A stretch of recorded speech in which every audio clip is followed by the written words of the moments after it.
My family ignored me for years. At Thanksgiving, I casually mentioned my $160 million fortune. My sister's jaw dropped, and my dad just stared in silence. I learned how to be invisible when I was 9 years old. That was the year my sister Sophie turned 18, and she received her first automobile, a shiny new BMW wrapped in a large red ribbon in our driveway. I watched from my bedroom window as she shrieked and danced up and down, hugging our parents as the neighbors came to congratulate them on raising such a wonderful daughter. Nobody saw me standing there in my second-hand sweater and thrift shop slacks. Sophie was the golden kid since she was born. She was 7 years older than me and arrived while my parents were still youthful and ambitious, believing they could shape the perfect daughter. By the time I arrived, I believe I was more of an accident than a plan. The zeal had faded off. The baby books remained empty. After my first birthday, the photo book was no longer updated. My parents had a modestly successful insurance firm in Connecticut. We were not wealthy, but we were comfortable. Or at least Sophie was. She went to Westfield Academy, a private institution that cost more per year than most people's automobiles. I went to Franklin Public School, which was 3 blocks from our house and had ceiling tiles that leaked when it rained and textbooks with copyright dates from the 2000s. When I questioned why Sophie got to go to private school when I didn't, my mother gave me a look like I was asking why the sky was blue. Sophie requires more stimulus. Sweetheart, she is talented. You're doing very great where you are. Fine. That term tormented me as a youngster. Sophie was extraordinary, smart, and bound for greatness. I was okay. Sophie's 17th birthday present was a vacation to Paris with our parents. For mine, I spent $30 on a grocery store cake. I bought a second-hand graphing calculator for school because mine had broken, and I knew better than to ask for a replacement. Initially, I was not bitter about the inequity. I was too young to realize what was going on. I figured this was how families functioned. Some students got more because they deserved it. I assimilated that thinking until it became a part of my personality. But I also developed something my sister never had: ingenuity. While Sophie was having French and violin lessons, I was training myself to code using library books and free internet courses. While she spent her summers at pricey camps in the Adirondacks, I worked at a small grocery store and saved every dime. While she was deciding which Ivy League school she would go, I was applying to state I was accepted into the University of Institutions and praying for scholarships. Connecticut on a full academic scholarship. My parents treated me to supper at Applebee's to celebrate. When Sophie was admitted to Yale and my parents paid full tuition, they had a garden party for 50 people complete with a catered buffet and a champagne toast. I ate 3 sliders and left the party early. Nobody noticed. College became my escape route. I double majored in computer science and mathematics, worked 2 part-time jobs, and spent my leisure time honing my talents. Most of my vacations were spent away from home. I told my parents I was busy with job or studies, which was true. But really I couldn't stand watching Sophie return home to fanfare and joy while I got sidetracked with, "Oh, you're here too." During my junior year, something snapped. To supplement my income, I've started working as a freelance developer, creating websites and applications for small businesses. One of my clients reported that their organization was having inventory management issues and was wasting thousands of dollars due to inefficient supply chain tracking. Over the Christmas break, I created a solution for them. It was tough, but it worked. They paid me $6,500, which was the most money I'd ever seen at once. But here's what was important. They informed others about it. Within 6 months, I had 10 organizations requesting comparable solutions. I reduced to part-time student status and focused entirely on developing better, more complicated software. I slept 4 hours a night, lived off ramen and coffee, and programmed till my fingers ached. The software evolved. I dubbed it SupplySync, and it grew into something far greater than I could have imagined. A full supply chain management platform capable of integrating with current systems and providing real-time statistics. I was 21 years old and ran a real technology firm from my dorm room. I earned my bachelor's degree at the age of 22. Sophie had graduated from Yale the previous year and was working at a top marketing business in Manhattan, living in an apartment that our parents had helped her acquire. They were quite proud. They would exhibit images of her corner office as if they had created it themselves. I was still invisible. They were aware that I had graduated and that I was working with computers, but they were uninterested in the facts. When I tried to explain what SupplySync accomplished, my father would graciously nod and shift the conversation to Sophie's recent client presentation. So I stopped trying to explain. There was one occasion, however, that nearly destroyed my determination to remain silent. I was 23, and I went home for Easter, which was one of the few occasions I had made the journey.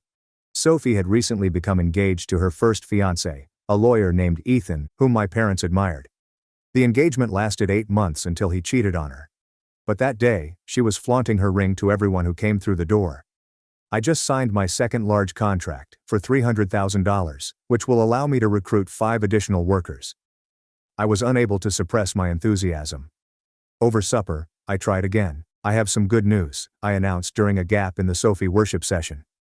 Mom glanced at me with mild interest. Oh, did you meet someone, honey? No, it's for work. I recently signed a major customer. The contract is wonderful, dear, Dad said, without glancing up from his phone. Sophie, your mother and I were thinking we should have an engagement party here at the house, maybe rent a tent for the backyard. Sophie shrieked, and the discussion changed completely. I excused myself, went upstairs to my childhood bedroom, which had been converted into Sophie's gift-wrapping station, complete with rolls of expensive paper and elaborate bows, and called my business partner, Olivia. My news was dying in my throat as I watched them plan a party for a relationship that would not even last a year. She had been with me since the beginning, a bright developer I'd met through a coding forum. They don't care, I told her, sitting on the floor, surrounded by Sophie's wedding preparation supplies. Then stop telling them, Olivia answered simply. Lily, you don't need their approval. Build your empire, let the art speak for itself. That talk altered everything. Olivia was correct. I'd been looking for crumbs of recognition from people who would never see me as anything more than Sophie's forgettable little sister. From that point forward, I channeled every ounce of hurt, dismissal, and forgotten moment into creating something undeniable. At 23, I got my first major contract, a regional logistics company that paid me $250,000 to implement SupplySync throughout their entire operation. I hired my first 2 employees, both brilliant developers I met online, who believed in what we were building. At 24, a national retailer signed on, then another, and another. At 25, I had 47 employees and $7 million in annual revenue. At 26, a venture capital firm offered me $18 million for 30% of the company, which I reduced to 20% for $12 million. My lawyer nearly had a heart attack at my confidence, but I understood what SupplySync was worth. I could have informed my family then, and I could have turned up at Christmas with news of my achievement, proving that I was more than simply okay. But something stopped me. Perhaps pride. Maybe it was the memory of every dismissive comment, every forgotten birthday, every time I'd been an afterthought in my own family. But I wanted to see how far I could go while they weren't looking. I wanted to build something so undeniable that they'd have to see me. So I stayed quiet, lived modestly in a small apartment in Boston, drove a Honda Civic, and kept building. At 27, SupplySync went international. We signed contracts in Canada, Mexico, and the United Kingdom, and revenue reached $25 million. I moved into a nicer apartment, but nothing flashy, and bought a nicer car, a Lexus, but kept the Honda too. When I was 28, the acquisition offers began to come in, from tech behemoths who wanted to absorb SupplySync into their empires, offering exorbitant sums of money. I turned them all down because this was mine, and I wasn't ready to give it up. The first $120 million offer came from a Silicon Valley behemoth, but they wanted to completely dismantle SupplySync and integrate the technology into their existing platform, so I declined within 24 hours. The second offer was $170 million from a European conglomerate. Better money, but they wanted to transfer me to Frankfurt and phase out my whole staff within a year. My board thought I was mad. Lily, these are life-changing offers, one investor told me during a heated meeting. You're leaving hundreds of millions on the table. I'm not interested in money that comes with conditions that betray everything I've built, I said. SupplySync is more than simply code. It's a team. It is a vision. Claire Matthews, the CEO of Innovix Technologies, was a woman who had created her own business from the ground up, and she saw the value of SupplySync. We met for coffee in Boston, and she presented a plan that honored what I had produced. I don't want to absorb SupplySync, Claire explained, swirling her coffee. I'd want to increase it. You remain CEO. Your crew remains intact. We give the necessary infrastructure and cash to become genuinely global. You maintain your vision. We give you the resources to make it bigger than you ever could alone. I listened to her pitch for 2 hours, and by the end, I knew this was different. The negotiations took 3 months, and my lawyers and their lawyers argued over every detail. I fought for my team, ensuring generous retention bonuses and equity packages. Claire grinned across the conference table when we eventually agreed on $280 million with all of my demands fulfilled, saying, "You drive a hard bargain." I battled for creative autonomy, the power to reject choices that jeopardized our essential beliefs, and everything else that was important to me. "I know my worth," I said. "I've spent my entire life having others undervalue me. I'm finished with that." Innovix Technologies made a $270 million offer to acquire SupplySync, but keep it as an independent subsidiary. I would remain CEO and maintain creative control, while they would provide the infrastructure to scale globally. I couldn't refuse the offer. I negotiated up to $310 million, and after taxes, legal fees, and setting aside money for my employees' bonuses, I personally walked away with $160 million. I kept $25 million liquid and invested the rest in a diversified portfolio created by my financial advisor. At the age of 28, I had more money than I could spend in 3 lifetimes, and my family had no idea. Sophie, on the other hand, had become engaged to Chase, a hedge fund manager. My father once suggested I apply for a job at his insurance company because they needed someone with computer skills, and my mother would occasionally ask if I was still programming, as if it was a hobby I might outgrow. My parents were overjoyed, so I flew in for the engagement party, gave them a $300 gift card to their registry, and left before the speeches began. Sophie didn't notice I was gone until the next day, and the acquisition closed in October. By November, I'd settled into my new role, signed a 5-year contract with Innovix Technologies, and began planning what to do with my newfound wealth. I donated anonymously to my old public school, funding a complete technology lab renovation, and established scholarship funds. I also purchased my first real piece of luxury, a beautiful house in Brookline with a view of the Charles River. But I didn't post about it or tell anyone outside of my close circle. Thanksgiving was approaching, and for the first time in years, I wanted to go home, not because I'd softened toward my family, but because I'd realized something. Their opinion of me no longer mattered. I'd spent so long desperate for their validation, recognition, and pride, but I didn't need it anymore. I'd validated myself. I contacted my mother to confirm my arrival, and she seemed shocked. "Oh, excellent. Honey, Sophie and Chase will also be there. Chase's parents could come by.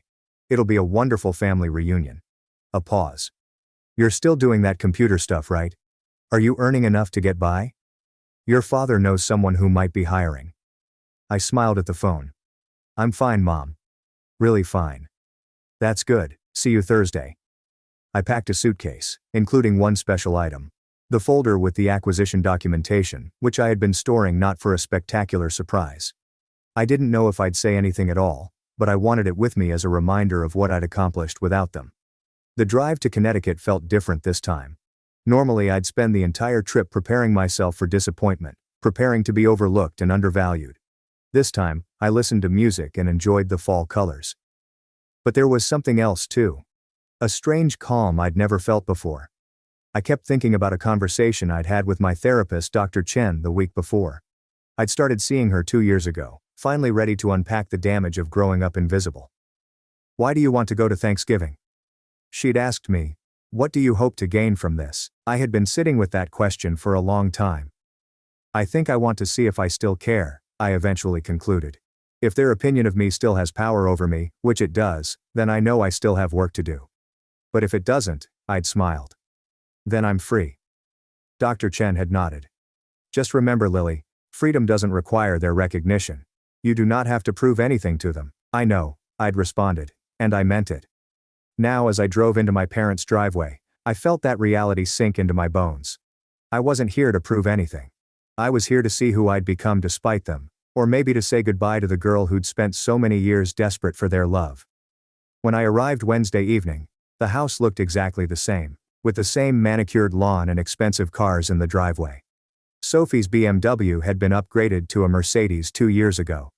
The same chandelier was visible through the front window, and Mom greeted the door with an instinctual hug. "You did it.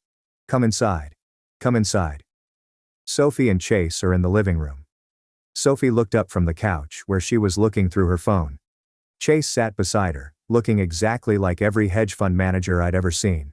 An expensive suit even on a casual Wednesday, perfectly styled hair, and a watch that cost more than most people's cars. She'd always been beautiful, tall, blonde, and effortlessly graceful, making people turn their heads. "Hey, Em," Sophie murmured, her focus already returned to her phone. Long time. Hey. I laid my luggage down. How's the wedding planning going? Oh my gosh, this is ridiculous. We're looking at venues for next June and everything excellent is already booked. Mom has been assisting me. Thank God. Chase's mother too. It's basically a full-time job, she remarked, barely glancing up from her phone. Dad arrived from his desk, reading spectacles perched on his nose. Good to see you, Lily. How are things going on the job? It is good. Very good. Do you still have computers? Yes, Dad. Still using computers? He nodded, already losing interest. Well, that's steady employment. I'm hoping for good benefits. Sophie sneered. Dad, she is a programmer, not a doctor. The advantages are presumably simple. I could have corrected her. I might have highlighted that my benefits package at Innovix Technologies included complete health care, unlimited PTO, stock options, and a personal financial advisor. Instead, I claimed they were acceptable.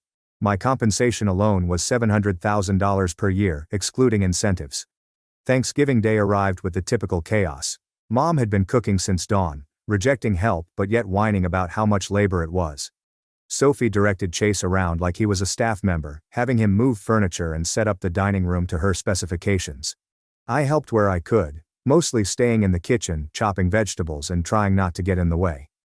Aunt Laura arrived around noon with her husband, Uncle Dan, and their 2 children. Laura was Mom's older sister, and she had always been cut from the same cloth, obsessed with appearances and success. Ryan and Ava, her children, were now adolescents with entitled attitudes that stemmed from never being told no. Lily, Laura kissed both of my cheeks. Look at you, still single. I see. Do not worry, honey, the proper guy will come along. You simply need to put yourself out there more. Maybe try one of those apps.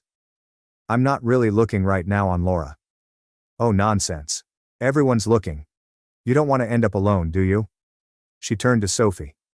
Now, Sophie, tell me everything about the wedding. I want all the details. I retreated to the kitchen. Dinner was called at 3 p.m. We all gathered around the extended dining table, Mom and Dad at the heads, Sophie and Chase on one side with Laura's family, and me squeezed in between Ryan and Uncle Dan on the other side. Dad remarked, Grace, we passed dishes. Conversation began, and as usual, it concentrated on Sophie. There was turkey stuffing, mashed potatoes, green bean casserole, and canned cranberry sauce that no one ate. So Chase, my dad began. Sophie tells me you just got promoted. Chase grinned modestly. Yes, sir. Managing director. It's a significant step up. That is fantastic. You two are actually creating a life together. I'm very proud. Dad smiled at them. Thank you, Mr. Reed. We are very excited about the future. Sophie grasped Chase's hand. We're searching for properties in Westchester with at least 5 bedrooms and a decent school district. We hope to start a family in a few years. Mom absolutely sparkled. Oh, Sophie, that's fantastic. You're going to be a lovely mommy. I felt a shift inside me as I observed this encounter. There was no envy or grief, just an anthropological wonder. I studied my mother's face as she gazed adoringly at Sophie, trying to remember if she'd ever looked at me that way, but I couldn't recall a single instance. Dad was beaming at Chase, as if he'd personally selected him from a catalog of perfect sons-in-law. You have a good head on your shoulders, son. Sophie is blessed to have you.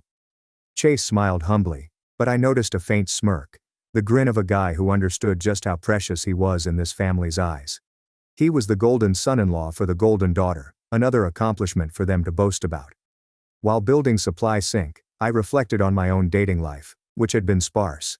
I'd had relationships, a few serious ones, but I'd never brought anyone home. What was the point?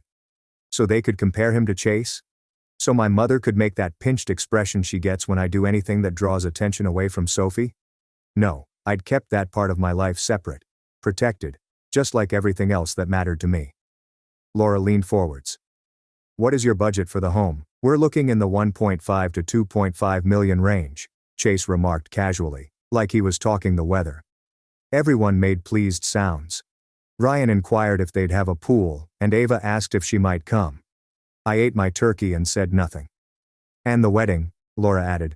Have you made a budget for it? Sophie laughed. We wanted to be unique. We're thinking about $250,000. Dad is assisting with part of it, and Chase's folks are also contributing. $250,000 for one day. I considered about the scholarships that money could finance and the lives it might alter, but I kept that notion to myself. You deserve it, sweetheart, she added. It's your special day. Sophie's wedding, Sophie's future house, Sophie's work, Chase's advancement, their wonderful life together. I might have easily been a piece of furniture.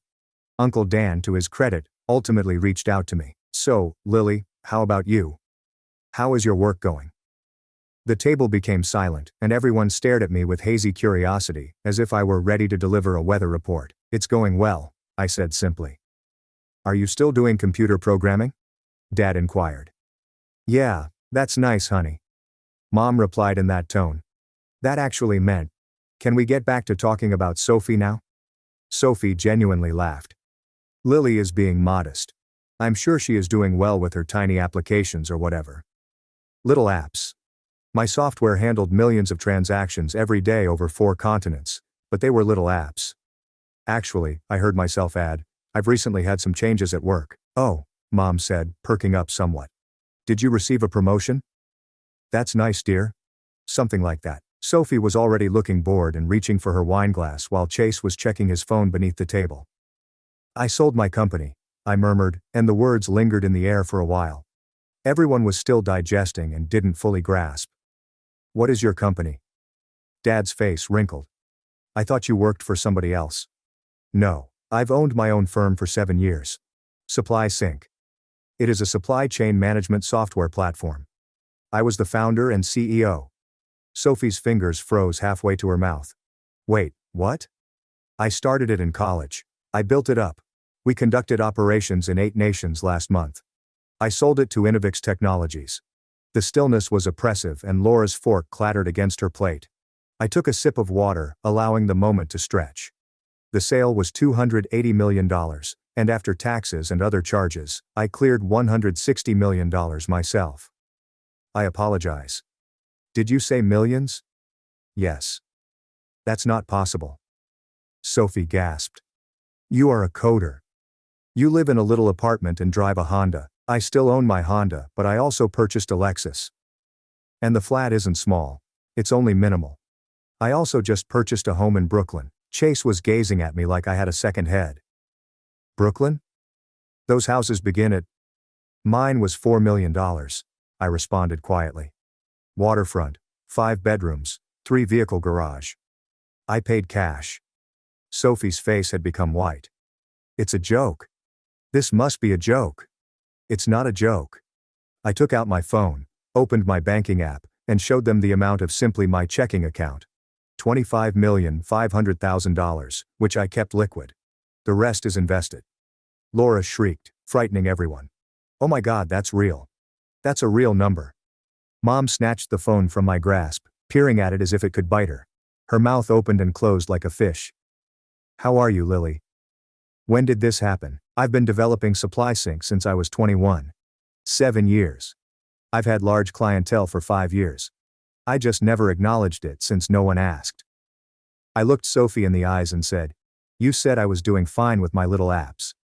You were not mistaken. I was okay. Better than fine. Dad had turned absolutely pale. But why didn't you tell us? We are your family. Because you never wanted to know. Every time I tried to discuss my work, you turned the conversation to Sophie. Every accomplishment I had was ignored. Every time I returned home, I was invisible. My voice was firm and quiet. So, I stopped trying to be noticed by you. I created something magnificent without your approval, aid, or even your notice. Sophie smacked her fingers against the table. This is... You made us believe you were struggling. You made me feel sad for you. Have you felt sorry for me, Sophie? Really? I chuckled without amusement. You never thought about me at all. We would have helped you if you'd needed it. I've never needed it. That is the point. While you were getting everything handed to you, the private school, the cars, the trips, the money for Yale, I was working on something real. I worked 80-hour weeks. I taught myself everything. I earned every single dollar. Chase was feverishly texting on his phone, plainly glancing at me. His eyes widened. Holy, she's speaking the truth. Lily Reed, the founder of Supply Sync. The transaction generated headlines. It is all here. Forbes described her as one of the most successful female tech entrepreneurs under 30. Laura grabbed his phone and hastily read, "There are pictures. Lily attends conferences. Lily met with, oh my God. Is that the governor?" Mom was weeping now, mascara dripping down her cheeks. "Lily, love, why are you keeping this from us? We are your family. We love you. Do you?" The question came out sharper than I had intended. Did you love me when you neglected my birthday 3 years in a row? Did you love me when you spent $200,000 on Sophie's schooling while giving me nothing? Did you adore me when I returned home for Christmas and you didn't have a stocking for me because you forgot I was coming? That's not fair. Dad remarked softly. Isn't it? Name one aspect of my life. One item that is not related to my profession. Name my best pal. Name my favorite meal. Name something that demonstrates you've paid attention to me over the previous decade. Silence. Sophie's face was flushed, and tears streamed down her cheeks. You're intentionally hurting me. You waited till my turn. Until everyone was celebrating my presence in my life, and you decided to steal it. Your moment. I couldn't stop laughing. Sophie, every moment has been your moment. You have been the focal point of every holiday, meal and family event for the past 28 years. This was not anything I had planned. I wasn't sure what I was going to say. But I am so weary of being invisible. You're jealous, Sophie screamed. You've always been jealous of me. I am not jealous of you, Sophie. I am sorry for you. That knocked her down cold. What? Everything you own was given to you. Your education, career options, and even your job. Dad called in favors to help you obtain the interview. Remember, you've never had to battle for anything, never had to prove yourself, and never had to question your ability to succeed on your own. And now you're marrying a man who makes good money and planning a life that's comfortable and expected. I hesitated. There's nothing wrong with that lifestyle. But it's nothing extraordinary, it is not remarkable. It's precisely what everyone expected you to have since that's all you've ever learned how to accept. Having things handed to you. Sophie leaped across the table at me. Chase drew her back as she yelled obscenities. Laura was fanning herself as if she may swoon. Mom was weeping into her napkin. Ryan and Ava sat still, eyes open. Dad finally discovered his voice. Lily, I think you should leave. Yeah. I rose up, tired. I think so too. I collected my coat and luggage, and as I approached the door, I glanced back to see them all gazing at me. Sophie in wrath, Mom and Dad in amazement and possibly embarrassment, Laura in naked jealousy. For what it's worth, I murmured gently. I didn't come here to ruin anything. I came here because I realized I don't need you to see me anymore. I see myself. I know what I'm worth, and it has nothing to do with money, but everything to do with the fact that I built the life I'm proud of on my own. I walked out, and I heard Sophie wailing, Laura's voice rising in excitement, Mom begging Dad to do something. I got in my Lexus and drove away. My phone started blowing up before I even hit the highway. Sophie was calling and texting, screaming at me through voicemail. Mom was crying, asking me to come back so we could talk. Dad was sending stern messages about family loyalty. Even Aunt Laura tried to call, probably to see if I'd invest in whatever scheme she was running. I blocked them all. 3 days later, I received an email from Sophie. It was long, rambling, full of accusations and hurt feelings, but buried in the middle was one sentence that caught my attention. Mom said, "You bought that house with Dad's money, which you must have stolen from the family business somehow." I laughed out loud in my new living room, looking out at the Charles River. They still couldn't believe it, that the invisible daughter, the afterthought, the one who was okay, had accomplished more than they could have imagined. I didn't react to the email, and my lawyer phoned a week after Thanksgiving. Your family's attorney got in touch. They argue you owe them recompense for your family's investment in your education and upbringing. They want $5 million. Tell them no. And inform them that if they approach me again, I will file a countersuit for mental anguish and child negligence.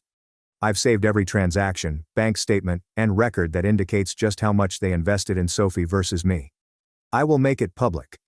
I never heard from their lawyer again.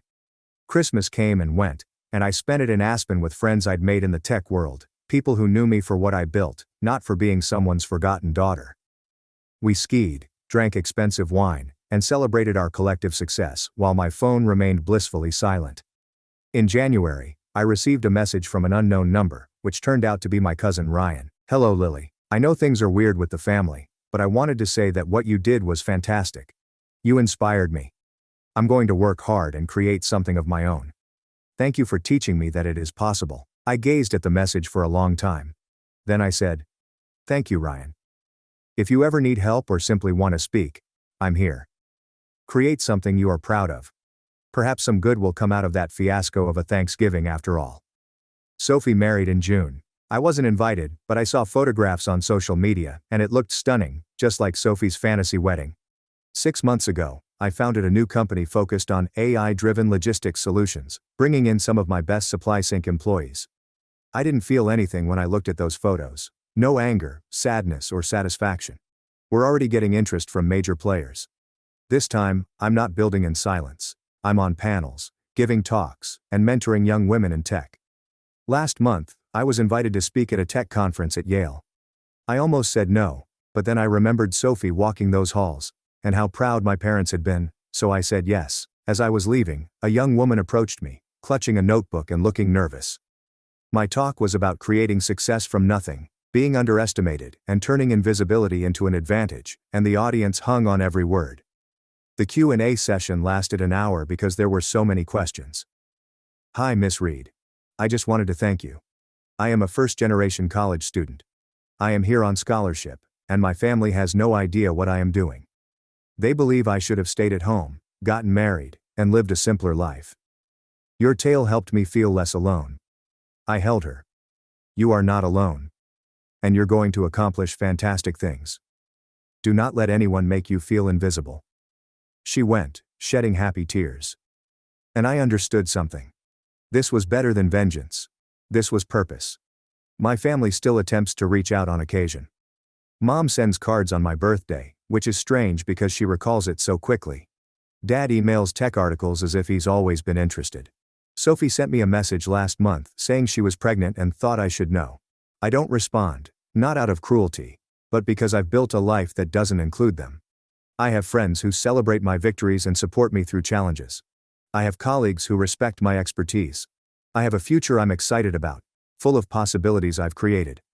I have peace. Sometimes people ask me if I regret how everything happened, if I wish I'd handled Thanksgiving differently. The truth is, I don't know. Maybe I could have been more tactful, less dramatic. Maybe I should have told them years ago or never told them at all. But I think about that 9-year-old girl watching her sister get a BMW, internalizing the message that she wasn't worth investing in. I think about every dismissive comment, every forgotten moment, every time I was just Finn. And I think about the woman I became despite all of that, or maybe because of it. No, I don't regret it. I earned my invisibility, and then my visibility, and I did it my way on my terms. The money is nice, and the success is gratifying, but the best part is that I finally see myself clearly, which is worth more than $25 million, more than any validation my family could offer. I'm no longer invisible. I'm just now visible to the people who count, including myself and my father. At Thanksgiving dinner, after I broke the news of my $25 million and the acquisition, after Sophie's tantrum and Laura's scream, after all the turmoil erupted, he sat there silently, gazing at his plate. He didn't defend me or them. He didn't apologize for all those years of neglect or try to justify the inequality. He didn't congratulate me or express pride. He just sat there, fork in hand, looking at a man who realized too late that he had bet on the wrong daughter his entire life and lost everything that mattered in the process. That stillness conveyed more than any words could.